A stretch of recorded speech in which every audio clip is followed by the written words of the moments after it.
नमस्कार, मैं नीतू राज आप सभी दर्शकों का हमारे कार्यक्रम आयुष्मान भारत में स्वागत करती हूँ। दर्शकों, हम सभी जानते हैं कि हमारा स्वास्थ्य ही हमारी पूंजी है और इसकी देखभाल करना हमारी ही जिम्मेदारी है। दर्शकों, देखा जाता है कि लोग हर क्षेत्र में खुद को आगे रखना चाहते हैं, अव्वल रखना चाहते हैं, लेकिन उसके पहले आपको अपने स्वास्थ्य का ख्याल रखना पड़ेगा, उसकी देखभाल करनी पड़ेगी। ऐसा इसलिए क्योंकि हमारा जो जीवन है वो हमारे स्वास्थ्य पर ही टिका है, हमारे स्वास्थ्य पर ही निर्भर करता है। तो दर्शकों, अगर हम इसे दूसरे शब्दों में कहें तो अगर हमें एक अच्छी और लंबी ज़िंदगी व्यतीत करनी है तो उसके लिए हमारे स्वास्थ्य का ख्याल रखना बेहद ज़रूरी है।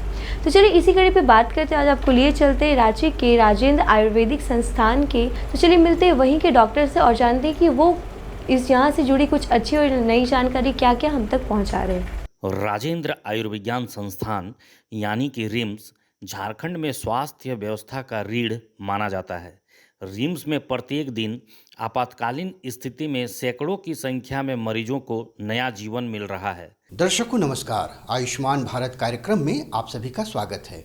आज हम पहुंचे हुए हैं रिम्स में और यहाँ पर हम बातचीत करेंगे यहाँ के उपाधीक्षक डॉक्टर शैलेश त्रिपाठी जी से और हम जानेंगे कि इमरजेंसी की जो सुविधाएं मिल रही हैं मरीजों को वो किस प्रकार से मिल रही है और उसमें क्या क्या बदलाव आए हैं और उस इमरजेंसी सुविधाओं का हमारे मरीज किस प्रकार से लाभ ले सकते हैं। तो आइए इनसे बातचीत करके जानते हैं कि कौन कौन सी इमरजेंसी सेवाएं चल रही है और हमारे मरीज जो है वो किस प्रकार से इसका लाभ ले सकते हैं। नमस्कार जोहार। पहले तो मैं सभी लोगों को धन्यवाद देना चाहूँगा कि आप लोगों ने रिम्स के लिए जो है ये जो कार्यक्रम बनाया है ये बहुत ही अच्छा है। तो इस रिम्स जो है प्रदेश का, झारखंड का सबसे बड़ा जो है प्रतिष्ठित और चिकित्सीय संस्थान है ये ना। और यहाँ देखिए हमारे रिम्स में जो है झारखंड का ही नहीं बाकी जो है सीमावर्ती प्रदेश से भी काफ़ी मरीज आते हैं। कभी कभी मरीज बहुत ही गंभीर हालत में होते हैं। मरीजों की संख्या लगातार बढ़ भी रही है। ऐसा नहीं है कि जो है खाली सरकारी संस्थान हो, प्राइवेट संस्थानों के, कॉर्पोरेट के भी पेशेंट हमारे पास आते हैं। और हम लोग हमेशा ही तत्पर रहते हैं कि सभी मरीजों को, कोई भी हो, किसी भी स्तर का हो, सभी को अच्छी सेवाएं स्वास्थ्य के रूप में दी जाए। हमेशा हम लोगों का रिम्स का प्रबंधन का भी और हमारे डॉक्टरों का भी, चिकित्सकों का भी यही जो है हमेशा रहता है प्रयास कि वो अच्छी से अच्छी व्यवस्था दी जाए। इसी व्यवस्था के क्रम में आप देखिए कि हमने इमरजेंसी में जो पहले बहुत छोटी जगह पे थी उसको ट्रामा सेंटर में जो है सेंट्रल इमरजेंसी में शिफ्ट करवाया और वहाँ पे मरीज़ जो है देखिए बहुत ज़्यादा लोड है हमारे पास। कम से कम पर डे है 500-600 के आसपास मरीज आते हैं, जो कि हमारा सीमित संसाधन में उसको देखते हुए काफ़ी है। उसके बावजूद भी हमारे डॉक्टर, चिकित्सक जो है सभी स्टाफ हैं हमेशा लगे रहते हैं। इसी के क्रम में हम लोगों ने जो है कभी कभी से सूचनाएं आती हैं कि ट्रॉली या ऐसा कुछ नहीं मिला है। एक वहाँ पे सेटेलाइट ट्रॉली सिस्टम की व्यवस्था की गई है और 24 घंटे 8-8 घंटे के हिसाब से ड्यूटी लगाई गई है। और एक उसमें जो है इसी के संबंध में एक हॉस्पिटल मैनेजमेंट का व्यक्ति जो है जो MHA कोर्स भी कर रहे हैं उनको भी डिप्यूट किया गया है कि वो व्यवस्थाओं को अच्छी तरह देखें। रिम्स में स्थापित आपातकालीन सेवा यूनिट में कार्यरत चिकित्सक एवं मेडिकल स्टाफ हृदयघात, स्ट्रोक जैसी जटिल समस्याओं से लेकर गंभीर चोट, कटने, छिलने, टूटी हड्डियों जैसे सरल लेकिन गंभीर समस्या लेकर पहुंचने वाले मरीजों को नया जीवन दे रहे हैं। दूसरी व्यवस्थाओं क्रम में जो है लोग जांचों की दिक्कत होती है। एक सेंट्रल लैब का जो है ऑलरेडी हमारे निदेशक महोदय के ने जो है इसको ऑलरेडी घोषणा की है कि कैसे जो है मरीज जो है ट्रामा सेंटर का जो मरीज आता है, इमरजेंसी का मरीज है वो वहीं पे रहे। उसके अतिरिक्त जो यहाँ अदर एरिया का मरीज है वो एक सेंट्रल लैब की व्यवस्था हो, वो उसका में चालू है सिस्टम वो। तीसरा हम कहेंगे कि जो रिम्स में जो है हमेशा गुणवत्ता इलाज की हम लोग बात करते हैं। कैसे कम साधनों में, कम पैसे में उसको अच्छा से अच्छा इलाज दें। और इतनी भीड़ है तो इसका मतलब है कि इलाज अच्छा मिल रहा है। अदरवाइज़ जो है देखिए कहाँ से पर डे जो है हमारा जो कैपेसिटी है वो 1800 बेड का ये सैंक्शन हॉस्पिटल है, बट हमारे पास करीब 2200 बेड हैं, ऑपरेशनल बेड हैं। लेकिन लोड जो है हमेशा बढ़ते ही जा रहा है। कुछ डिपार्टमेंट ऐसे हैं जहाँ पे न्यूरो सर्जरी है, वहाँ पे बहुत ज़्यादा लोड रहता है। मेडिसिन में बहुत लोड रहता है। और भी कई विभाग में बहुत लोड रहता है, तो लोड को देखते हुए और भी इस संबंध में व्यवस्था हम लोगों ने और वार्डों को लिया है।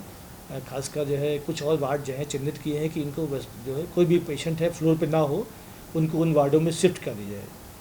इसी के क्रम में जो है और भी कई चीज़ों की व्यवस्था और की जा रही है कि कुछ चुनाव के कारण से थोड़ा दिक्कतें हैं, अदरवाइज़ जो है फिर भी उसके देखते हुए भी हम लोगों ने उसको भेजा हुआ है कि कैसे संसाधनों को और कैसे बढ़ाया जाए। मरीज कहाँ से आते हैं सर आपके यहाँ इलाज कराने के लिए? कहाँ का मरीज है? जैसे कि आपने बताया कि हमने पहले भी इसको कहा है कि रिम्स में केवल झारखंड का ही नहीं, बिहार का जो सीमावर्ती प्रदेश है वहाँ से, बिहार हो गया, उड़ीसा हो गया, छत्तीसगढ़ हो गया, इवन यूपी, इस जो यूपी का पार्ट जो लगता है वहाँ से भी आते हैं। रिम्स के चिकित्सक पूरी तत्परता के साथ हृदय रोगियों को भी बेहतर से बेहतर चिकित्सा सेवा उपलब्ध करा रहे हैं। नेत्र, ईएनटी और प्रसूति स्त्री रोग विभागों के पास अलग अलग आपातकालीन कक्ष यानी कि ईआर यूनिट उपलब्ध हैं। रिम्स आपातकालीन मरीजों के लिए संजीवनी साबित हो रहा है, क्योंकि और अदर जितने भी डेवलपिंग स्टेट्स हैं वहाँ भी इनका रेपुटेशन इतना अच्छा है कि वहाँ से भी आते हैं। Sir dynamic system, bed system की व्यवस्था की गई है, वो डायनेमिक बेड सिस्टम क्या है? जैसा कि नाम से जानते हैं, डायनेमिक बेड मैनेजमेंट सिस्टम, इसको हम लोगों ने लागू किया है, जिसमें जैसे मान लिया कि मेडिसिन का पेशेंट है, आज किसी की इमरजेंसी है, तो उसमें मान लिया पेशेंट का लोड फुल हो गया है, तो उसमें क्या करते हैं कि मान लिया कहीं भी मेडिसिन डिपार्टमेंट या सर्जरी में या किसी और एरियाज़ में, तो उस मेडिसिन डिपार्टमेंट का उसी किसी भी मेडिसिन में कल वो भर्ती हो जाएगा। अगर वो संसाधन जो है, जो बेड हो गए हैं वो कंज्यूम हो गए हैं या अवेलेबल नहीं है, तो उसके होने के बाद हम लोग क्या प्रयास है कि कुछ स्किन वार्ड के भी लोग इसको लिया हुआ है कि उनको स्किन वार्ड में शिफ्ट करेंगे, या और जो है ज़रूरत पड़ेगी तो और इस तरह के वार्ड जो हैं उसमें शिफ्ट करेंगे, सर्जरी वाले सर्जरी में करेंगे, या इस तरह के जो भी और व्यवस्था में डायनेमिक बेड मैनेजमेंट सिस्टम में इसका पूरा इसका उपयोग किया जाए। नहीं, क्यूआर कोड सिस्टम से क्या है कि आप रजिस्ट्रेशन कराते हैं, आयुष्मान भारत जो है सिस्टम है, एक उसका नोटिफिकेशन है वो आभा पोर्टल में हो जाता है, आभा में हो जाएगा तो उस मरीज़ जो है उसको एक बार क्यूआर कोड को स्कैन कर लेगा तो उसको भटकना नहीं पड़ेगा। जैसे ही उसको स्कैन करेगा उसका नंबर एक आ जाएगा, नंबर जाके वो काउंटर पर जाएगा, दिखाएगा और इमीडिएटली जो है काउंटर में व्यवस्था उसके कंप्यूटर में आ जाती है और वो उसका स्लिप निकाल लेगा, तो उसको बताना नहीं पड़ेगा बार बार कि ये मेरा नाम है, ये मोबाइल नंबर है, तो उसी से उसका डिटेल पूरा जो है फिल हो जाएगा। उससे फ़ायदा क्या है कि जब वो कहीं पेशेंट एडमिट भी होता है किसी वार्ड में, तो उसका डिटेल हमारे पास अवेलेबल होता है और वो इमीडिएटली जो है उसको हम लोग वहाँ पे उसकी सेवा दे सकते हैं। इसको हम लोग और भी इंटीग्रेटेड करने में के उसमें प्रयास में है। HIS सिस्टम होता है, हॉस्पिटल इंफॉर्मेशन मैनेजमेंट सिस्टम, तो ये इंटीग्रेटेड सिस्टम है और ये उस सिस्टम में उसमें चला जाएगा। तो उसमें होने क्या है कि वो कंप्यूटर हमारे पास उसका डाटाबेस हो जाएगा और हर बार जो है नर्स को, डॉक्टर को या किसी और को बार बार पूछने की ज़रूरत नहीं पड़ेगी, इंटीग्रेटेड हो जाएगा। तो इसमें बहुत इवन फार्मेसी में भी फ्यूचर में जाएगा तो वो इमीडिएटली वहाँ से अपना दवा ले सकता है, या लैब में गया तो उसका डेटा वहाँ पे होगा, इमीडिएटली पहुँचेगा तो वहाँ HIS सिस्टम के थ्रू जो है वो तुरंत ही उसको बार बार बताने की जरूरत नहीं पड़ेगी और इन्फॉर्मेशन दे के उसको अपनी रिपोर्ट लिख सकता है। और इसको हम लोग और भी बड़े स्तर से करने के प्रयास में है कि मोबाइल में कैसे इसकी रिपोर्टिंग हो जाए, कैसे मिले। तो एक HIS सिस्टम है, डिजिटल सिस्टम के सिस्टम में कैसे बढ़ेगा और अच्छी से अच्छी व्यवस्था। आयुष्मान भारत योजना के तहत इलाज की सभी सुविधाएं निःशुल्क यानी कि कैशलेस उपलब्ध कराया जा रहा है। रिम्स के भीतर स्थापित इमरजेंसी विभाग आधुनिक चिकित्सा उपकरणों से लैस हैं।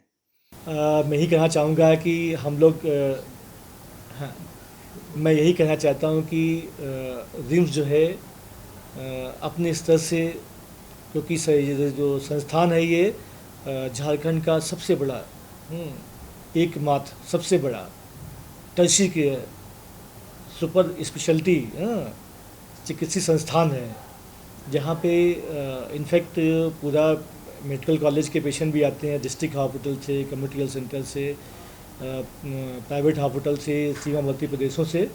तो उसको हम लोग कैसे उसकी व्यवस्थाओं को और अच्छे आप लोगों को दे रहे हैं और आप लोगों का सहयोग बहुत ज़रूरी है। हम लोग यही प्रयास रहेगा कि आप जो है एक टीम वर्क है उसमें आप लोगों का सहयोग भी बहुत ज़रूरी है। अगर आप लोग हम लोग मदद करेंगे तो उसको हम लोग सरकार की तरफ से या संस्थान की तरफ से और एक अच्छी व्यवस्था दे पाएंगे। जिस तरह से बड़े बड़े संस्थान देते हैं, एम्स पीजीआई चंडीगढ़, SGPGI, और हम लोग का यही प्रयास रहेगा कि हमारे डॉक्टर्स बहुत अच्छा इलाज कर रहे हैं, है ना, ऐसा नहीं है, सभी लोग लगे हुए हैं कम सीमित संस्थानों में इसको और अच्छा प्रयास करते हैं। कभी कभी ऐसा होता है कि व्यवस्था में थोड़ा सा दिक्कत होती है, तो हम लोगों को ये कांटेक्ट करें, बात करें, हम लोग जो है ज़रूर आप लोगों का हर तरह से मदद करेंगे। प्रबंधन हर तरह से लगा होता है आप लोगों की सेवाएं करने के लिए, हम लोग सेवक हैं और आप लोगों का हमेशा सेवाएं 24/7 सेवाएं प्रदान कर रहे हैं। और क्योंकि लोड बहुत ज़्यादा है तो ये कभी कभी ऐसी दिक्कतें होती हैं, लेकिन भरोसा रखिए हम लोगों पे, हम लोग आपको अच्छी सुविधा देंगे। वैसे आपातकालीन रोगी जो इलाज के लिए रिम्स पहुंचते हैं और ठीक होकर वापस अपने घर जाते हैं, वे लोग रिम्स की व्यवस्था और यहाँ के चिकित्सकों का मरीजों के प्रति समर्पण सेवा की प्रशंसा करते नहीं थकते हैं। रिम्स में जाति, धर्म, समुदाय, आर्थिक स्थिति या अन्य कोई बिना भेदभाव के सभी को उत्कृष्ट एवं निःशुल्क स्वास्थ्य सेवाएं प्रदान की जा रही हैं। रिम्स के सभी व्यक्तियों का जो MBBS के स्टूडेंट हैं या PG कर रहे हैं, UG PG जो भी हैं, पैरामेडिकल के लोग हैं, सब लोग अपना आते हैं ड्यूटीज़ पे, और वो ऐसा नहीं कि सहयोग नहीं करते हैं, लेकिन लोड काफ़ी होने से कभी कभी ऐसा दिक्कतें हो जाती हैं। फिर भी जो है छात्रों का योगदान इसमें है और वो पूरे तन मन धन से काम करते हैं, और हम लोग यही चाहेंगे कि आप लोग का सहयोग रहे। कभी कभी भीड़ में ऐसा होता है कि बहुत भीड़ है, डॉक्टर्स उस हिसाब से अनुपात में संख्या बहुत कम है अगर देखा जाए ना।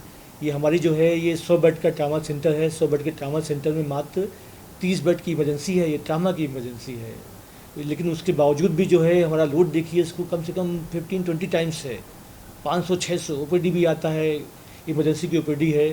तो वो जगह होने कहाँ से कम होने, छोटी जगह होने से जो है उसको हम लोग देख रहे हैं कि कैसे उसको विस्तृत रूप में बड़ा किया जाए।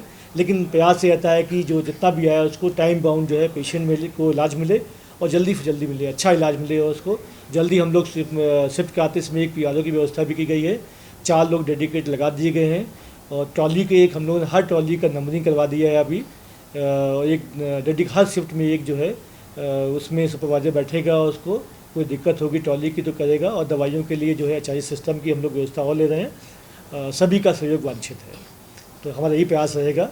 तो देखा दर्शकों आपने किस तरह से रांची के राजेंद्र आयुर्वेदिक संस्थान में मिल रहे लाभ का लुत्फ उठा रहे लोग और अपनी गंभीर बीमारी का इलाज अच्छे ढंग से वहां पे करवा पा रहे हैं। तो चलिए अपने कार्यक्रम को थोड़ा सा आगे बढ़ाकर आपको लिए चलते हैं जहाँ पे लोग वहाँ के मिल रहे लाभ का लुत्फ उठा रहे हैं और अपनी गंभीर बीमारियों का इलाज अच्छे तरीके से करवा पाए। तो चलिए मिलते हैं यहाँ के डॉक्टरों से और जानते हैं कि वो इस विषय पर क्या क्या अच्छी और नई जानकारी हम तक पहुँचा रहे हैं। जब तक बीमारी ठीक नहीं हो जाती है तब तक इलाज के पैसों को लेकर ठीक होने तक की चिंता पूरे परिवार को रहती है। इसी चिंता और भय को दूर करने के उद्देश्य से यशस्वी प्रधानमंत्री श्री नरेंद्र मोदी के नेतृत्व में देश में आयुष्मान भारत योजना की शुरुआत की गई है। देश के भीतर गरीब, जरूरतमंद सहित सभी वर्ग समुदाय के लोगों को सुरक्षा कवच के रूप में आयुष्मान भारत योजना संचालित की गई है। नमस्कार, मैं हूं आपके साथ नीरज। आयुष्मान भारत कार्यक्रम में आपका बहुत बहुत स्वागत है।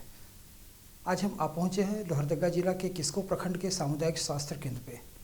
आइए यहाँ के ग्रामीणों से हम जानते हैं कि वे आयुष्मान योजना से किस प्रकार लाभान्वित हो रहे हैं। हम जानते हैं, हम बात करते हैं। सहिया का जो कार्य करने के लिए हम लोग को रखा गया है, जो शिशु मृत्यु दर को कम करने के लिए रखा गया था सर।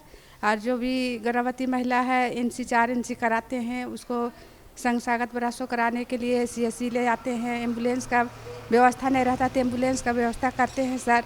और फिर आगे शिशु का भी जो हो जाता है जन्म, उसको देखभाल भी करते हैं हम लोग। उसको देखभाल भी शिशु को भी करते हैं जन्म के बाद, फिर तुरंत फिर सुई का देखो दिलवाते हैं, उसके बाद फिर BCG का दिलवाते हैं। उसके बाद फिर इधर बच्चा का फिर भोजन करने जाते हैं। जैसे गृह भ्रमण करने जाते हैं तो उसमें बच्चा को देखते हैं कि कौन बच्चा का कोई बीमारी हो रहा है क्या, कह के उसको देखने जाते हैं, जांच उच करते हैं। सबसे पहले तो हम लोग जाते हैं तो साफ़ सफाई में ध्यान देते हैं कि हम लोग कैसे साफ़ सफाई रखेंगे, बच्चा का इन्फेक्शन से कैसे बचाएंगे, इसके बारे में हम लोग माँ को बच्चा को बताते हैं। पहले हाथ धोते हैं, उसके बाद बच्चा को छूते हैं। मेरा नाम गुड़िया देवी है और मैं नवाडी गांव की सहिया हूँ। और हम लोग जो काम करते हैं स्वास्थ्य विभाग में सहिया द्वारा काम करते हैं, बच्चा को बुलाते हैं, टीकाकरण कराते हैं और गर्भवती माता को सिर पंजीकरण कराते हैं और बच्चों को टीकाकरण के लिए बुला के लाते हैं। पीसीजी सब टीका दिलाते हैं हम लोग। उसके बाद में 4 संदेश देते हैं बच्चा को, माँ को, कि कब कब टीका दिलाना है, क्या उसके बारे में जानकारी देते हैं।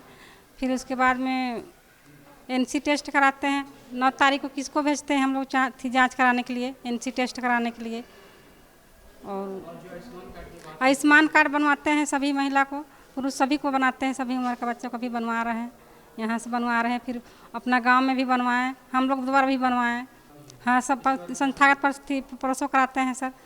किसको मिलाते हैं यहाँ से फिर सदर ले जाते हैं।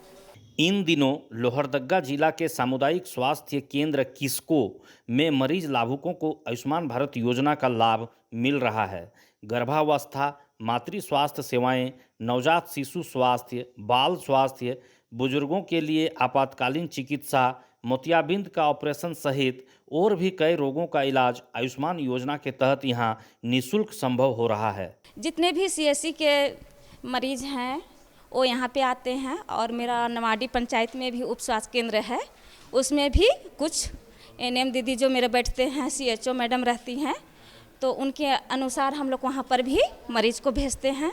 और जितने भी सरकार की लाभ है वो सब हम लोग को प्राप्त होती है। जैसे संस्थागत प्रसव में भी हम लोग का बहुत बढ़ोतरी है और अभी आयुष्मान जो है हम लोग का जन आरोग्य समिति, उसमें भी हम लोग को लाभों को बहुत फ़ायदा हो रहा है। बीमारी के अनुसार उसमें हम लोग का इलाज हो जाती है। मुफ्त हॉस्पिटल में खाना पीना भी मुफ्त दिया जाता है पेशेंट को और दवा भी मुफ्त है। अगर डिलीवरी हो रही है महिला तो 42 दिन तक महिला की फ्री है दवा और बच्चे की 1 साल तक की रेफरल और दवा सारी मुफ्त है। दोनों में हम लोग का अभी तो बराबर की दिख रही है, इसलिए कि प्राइवेट में जो पहले हम लोग को सर्विस दिया जाता था पैसा लेकर, और हम लोग को अभी मुफ्त में वही सर्विस दिया जा रहा है जो हमको अच्छा से मिलना चाहिए। डॉक्टर भी बहुत मान सम्मान देते हैं पब्लिक को, मरीज को, और सारा चीज़ का सुविधा भी है। अभी हम लोग का डॉक्टर ओरिया सर जो हैं, अशोक ओरिया, वो भी हम लोग के साथ व्यवहार में भी बहुत अच्छे हैं। मेडिसिन का बहुत सारा व्यवस्था रखते हैं और सारा चीज़ का माने एक बाग जैसा, बागवानी जैसा हम लोग को माहौल मिलता है। जब सीएससी घुस जाते हैं सर तो हम लोग को लगता है कि कहीं पार्क आए हैं घूमने, ये मेडिकल नहीं है, इस तरह का लगता है। हाँ, हम लोग का साफ़ सफाई भी हॉस्पिटल बहुत अच्छा है। जितने भी 4 ग्रेड हैं महिला लोग या पुरुष लोग बहुत अच्छा से कार्य करते हैं। जब भी हम लोग आते हैं तो अच्छा देखते हैं। इसी का लाभ किस्को सहित आसपास ग्रामीण क्षेत्र के गरीब जरूरतमंद परिवार के लोग बखूबी उठा रहे हैं। सामुदायिक स्वास्थ्य केंद्र किस्को में इन दिनों सुदूर ग्रामीण क्षेत्रों से मरीज भी बड़ी उम्मीदों के साथ पहुंच रहे हैं। बच्चा का हर 2-2 घंटा में उसको खाने के लिए देते हैं सर, जो चाट बना हुआ उसके अनुसार। और माँ को यहाँ 3 टाइम खाना मिलता है, नाश्ता, दोपहर, रात में, और पर डे 130 रुपये भी मिलता है माँ को। बच्चों को दवा भी मिलता है, पोटक्लोर, मैक्सल injection, zinc, folic acid tablet, multivitamin, iron syrup. अभी मेरे पास 12 बच्चे हैं सर, किसी का नहीं है लेकिन अधिकतर बच्चों लोग का है सर। यहाँ आयुष्मान जांच भी होता है जिसमें बच्चों का HB, RBS, यूरिन एल्बुमिन होता है सर, चेस्ट एक्सरे होता है, माँ का RBS और HB होता है सर। आयुष्मान कार्ड से सभी को 5 लाख रुपए तक का वो मिलता है, क्या बोलते हैं, इंश्योरेंस मिलता है, जिसका लोग उपयोग करता है। कहीं भी इलाज कराने जाएगा तो फिर वही पैसा वो लोग कटेगा, फिर फ्री में इलाज होगा, फिर फ्री में दवा मिलता है, खाना पीना सब उसी के तहत मिलता है। अभी तो सर यहाँ पे जैसे देख रहे हैं वही 10-12 बच्चे हैं, सारा MTC में जो भर्ती हुए हैं सारा आयुष्मान के तहत मिलता है उनको। और यहाँ हॉस्पिटल में उनको पैसा वगैरह भी मिलता है और दवा वगैरह और खाना पीना सब मुफ्त मिलता है। यहाँ सारा जांच होता है, HB, HIV, RBS, hepatitis, SAB, Austria antigen और TB, मलेरिया, सब सारा एक्सरे है, अल्ट्रासाउंड नहीं है, ECG है। जो हम लोग का भी महीना में जितना भी काम करते हैं उसका यहाँ रिपोर्ट लिया जाता है और के बारे में बताते हैं दीदी लोग। सहिया साथी जो जो काम करना है हम लोग को फील्ड में। जननी सुरक्षा के बारे में वो जो हम लोग एनसी कराते हैं सर, डिलीवरी के लिए लाते हैं। माता मृत्यु को कम करना, शिशु मृत्यु दर को कम करना। आज हम लोग का क्लस्टर बैठक हो रहा है, उसमें जो हम लोग 1 महीना काम करते हैं उसका पूरा रिपोर्ट जमा किया जाता है। और पीएलए बैठक के बारे में दीदी हम लोग को समझाती है, तो फिर हम लोग अपना गांव में जाकर पीएलए बैठक करवाते हैं। और बहुत सारा मतलब जो कमी होता है ना, सबको हम लोग का बता दिया जाता है, जिसमें खासकर बीमार महिलाओं एवं बच्चों की अधिक संख्या है। सामुदायिक स्वास्थ्य केंद्र किस्को में कई गंभीर बीमारियों का इलाज विशेषज्ञ चिकित्सकों के माध्यम से किया गया है। यहाँ मरीज लाभुकों को चिकित्सा परामर्श के साथ साथ दवाइयाँ, बेड चार्ज सहित भोजन, पानी एवं आवागमन इत्यादि की व्यवस्था निःशुल्क उपलब्ध कराया जा रहा है। इंफ्रास्ट्रक्चर का तो बहुत बदलाव हुआ है, साफ़ सफाई भी बहुत हुई है और अब हम इन्वेस्टिगेशंस भी ज़्यादा करते हैं, जैसे कि हीमोग्लोबिन और LFT, RFTs, मलेरिया का जांच, डेंगू का जांच, ये सब अब हम ज़्यादा कर रहे हैं। और ज़्यादा जो प्रेग्नेंट महिलाएं होती हैं उनको हम आयरन, कैल्शियम और उनका सारा टेटनस का इंजेक्शन वगैरह ये सब भी देते हैं। आयुष्मान भारत के तहत कोई भी अगर आता है, जैसे कि अगर अभी गर्मी के मौसम में हीट स्ट्रोक बहुत आता है, तो अगर वो अपना आधार कार्ड और राशन कार्ड लेके आता है तो हम लोग यहाँ पे उसका सारा चीज़ मुफ्त में करते हैं। उसको जितना भी सलाइन चढ़ता है, RL चढ़ता है, DNS चढ़ता है, वो सब हम आयुष्मान भारत के अंडर करते हैं। उसको जो भी इंजेक्शन्स पड़ते हैं वो भी आयुष्मान भारत के तहत ही होता है। और बाकी चीज़ें जैसे कि हमारे लेबर रूम में भी जब एपिसियोटमी वगैरह होता है, माइनर सर्जरीज़ होती हैं, वो भी आयुष्मान भारत के अंडर ही होता है और सब चीज़ मुफ्त में होता है, सारी दवाइयाँ मुफ्त में दी जाती हैं। और जो ANC होता है वो भी जो हम उनका सारा इन्वेस्टिगेशंस करते हैं और जो भी अल्ट्रासाउंड वगैरह होता है वो सदर में होता है। यहाँ पे मोस्टली फ़ीवर के केसेस आते हैं, फ़ीवर और बॉडी एक के केसेस आते हैं। अभी गर्मी के मौसम में थोड़ा हीट स्ट्रोक के केसेस बढ़े हैं। बाकी ये जो प्रेग्नेंट फ़ीमेल्स होती हैं जो रेगुलर एंटीनेटल चेकअप के लिए आती हैं, वो ज़्यादा केसेस आते हैं। यहाँ पे मलेरिया के भी केसेस बीच में बढ़ गए थे। मीज़ल्स का अभी आउटब्रेक हुआ है, तो उसके भी 4-5 केसेस हैं मीज़ल्स के। और बाकी वही वॉमिटिंग, डायरिया, ये सब के केस। यही वजह है कि दूर दराज क्षेत्र से बीमार महिलाएं और बच्चे अधिक संख्या में पहुंच रहे हैं। ऐसी महिलाएं जो गर्भवती हैं या फिर किसी महिला का छोटा बच्चा बीमार है, वे पूरे विश्वास के साथ इलाज के लिए सामुदायिक स्वास्थ्य केंद्र किस्को पहुंच रहे हैं। यहाँ पे MTC विभाग है, वहाँ पे 5 साल के कम उम्र के बच्चों को सब कुछ दिया जाता है। वो यहाँ पे हम एडमिट करते हैं और उनको सारा उनका जो भी न्यूट्रिशन रिक्वायरमेंट है वो हम सबसे पहले चार्ट बनाते हैं, उनका ग्रोथ चार्ट बनाते हैं और उनको क्या क्या रिक्वायरमेंट्स है, और अगर उनका एल्बेंडाजोल का रिक्वायरमेंट है उनका डीवॉर्मिंग करते हैं, उनका न्यूट्रिशनल रिक्वायरमेंट जो भी है वो पूरा करते हैं। और अगर उनको कुछ फ़ीवर हो रहा है या वॉमिटिंग है या डायरिया है तो वो उस चीज़ को भी ट्रीट करते हैं। हमारे पास 24 आवर्स एम्बुलेंस अवेलेबल है। हमें हमारे पास ममता वाहन भी है। अगर जो भी प्रेग्नेंट है, जो बहुत ही दूर दूर पहाड़ के ऊपर है, वो भी आ सकती है। और एम्बुलेंस है, 24 आवर्स की सर्विस है। जब भी वो यहाँ पे आएंगे या यहाँ से भी अगर हमको हायर सेंटर रेफ़र करना होगा तो वो सबकी यहाँ पे सर्विस अवेलेबल है। देखिए, दिन पे दिन बदलाव तो आ ही रहा है। ऐसा नहीं है कि सब कुछ एकदम बदल गया है और बहुत ही अच्छा हो गया है। धीरे धीरे विकास हो रहा है, धीरे धीरे बदल रहा है और पहले के कंपैरिजन में तो मच बेटर है। आयुष्मान भारत योजना तो मतलब हम लोगों के जैसे हम जहाँ पे काम कर रहे हैं वहाँ पे इतने सारे गरीब लोग हैं, तो उनका मुफ्त में जांच होना ये तो मतलब उनके लिए बहुत ही बड़ी बात है। और 5 लाख तक का तो उनका मुफ्त में इलाज होता है। और सरकार लोग अस्पताल आने से इसीलिए झिझकते हैं कि वो अस्पताल आते ही खर्चा इतना हो जाता है उनका, मगर वो खर्चा कुछ नहीं होगा उनका और मुफ्त में इलाज होगा और अच्छा इलाज होगा। तो दर्शकों, आपने हमारे इस एपिसोड के माध्यम से जाना कि हमारा स्वास्थ्य हमारे लिए कितना ज़रूरी है, कितना महत्वपूर्ण है, क्योंकि हमारा ये जो जीवन हमारे स्वास्थ्य पर ही निर्भर करता है। क्योंकि अगर हमारा स्वास्थ्य सही रहेगा तभी हम एक अच्छी और लंबी ज़िंदगी व्यतीत कर पाएंगे। तो मैं आप सभी दर्शकों से आग्रह करती हूँ कि आप भी समय समय पर अपने स्वास्थ्य का जांच करवाएं, उसकी देखभाल करें, तभी आप किसी भी क्षेत्र में खुद को आगे रख पाएंगे और एक अच्छी और लंबी ज़िंदगी व्यतीत कर पाएंगे। तो दर्शकों, हमारे आज के कार्यक्रम में फ़िलहाल इतना ही। आज के लिए हमें दीजिए इजाज़त। नमस्कार।